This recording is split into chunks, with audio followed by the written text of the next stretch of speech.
présente notre second participant, Charles Fortier. Le titre de sa thèse est « Façonnage de la surface de nanoparticules pour la livraison de gènes ». Et ses directeurs sont Grégory de Crescenzo et Yves Durocher. Quand vous êtes prêts.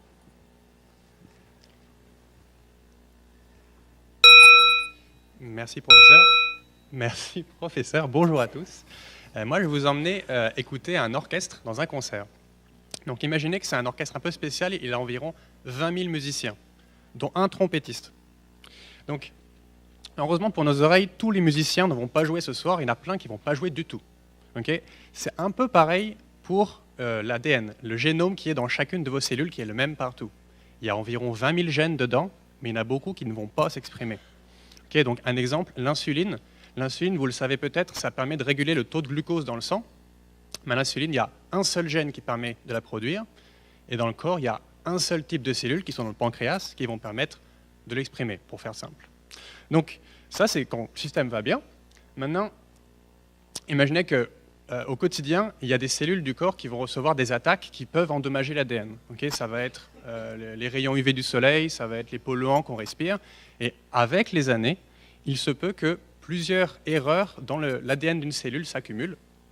Et ça peut mener à la dérégulation de la cellule qui va se mettre à se multiplier sans contrôle. Okay, ça, c'est le début d'une tumeur, d'un cancer.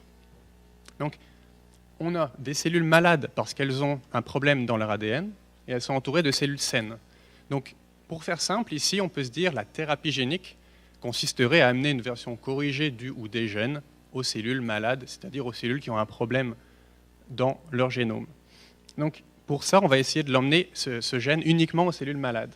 Donc, regardons un petit peu la physiologie. Qu'est-ce qui nous permettrait de viser les cellules malades uniquement ? Eh bien, quand la tumeur, elle croît, elle a besoin de beaucoup d'énergie. Donc, ce qu'elle va faire, c'est qu'elle va demander au reste du corps de faire pousser des vaisseaux sanguins jusqu'à elle pour l'alimenter. Mais vu que c'est un petit peu anarchique comme contrôle, ben, ces vaisseaux sanguins, ils vont avoir des fuites parce qu'ils ne vont pas être très bien formés. Il va y avoir des tout petits trous. Donc, l'idée, l'astuce, là, c'est de mettre les gènes dans des nanoparticules qui vont permettre, en se baladant dans le sang, de pouvoir faire sortir les gènes dans les petits trous et ça va rencontrer les cellules malades. Okay, donc, quand je dis nanoparticules, c'est vraiment petit. Comparé à un ballon de soccer, c'est comme si on comparait le même ballon de soccer à la planète Terre entière. Donc, qu'est-ce que je fais, moi là-dedans, eh ben, je façonne la surface de ces nanoparticules. Un revêtement total ou bien des molécules décorées à la surface qui vont permettre, d'une part, que dans le sang, les nanoparticules ne se fassent pas trop remarquer, donc qu'elles ne se fassent pas éliminer par le système immunitaire, par exemple. Et aussi, au niveau des cellules malades, eh ben, il faut que ces cellules-là, elles détectent ces nanoparticules, qu'elles les absorbent et qu'elles puissent finalement exprimer le gène qui nous intéresse. Donc, si on arrive à orchestrer tout ça, le joueur de trompette, là, tantôt, qui commençait à jouer croche, on va lui envoyer une partition corrigée et ça va être pas mal plus plaisant pour nos oreilles. Je vous remercie beaucoup.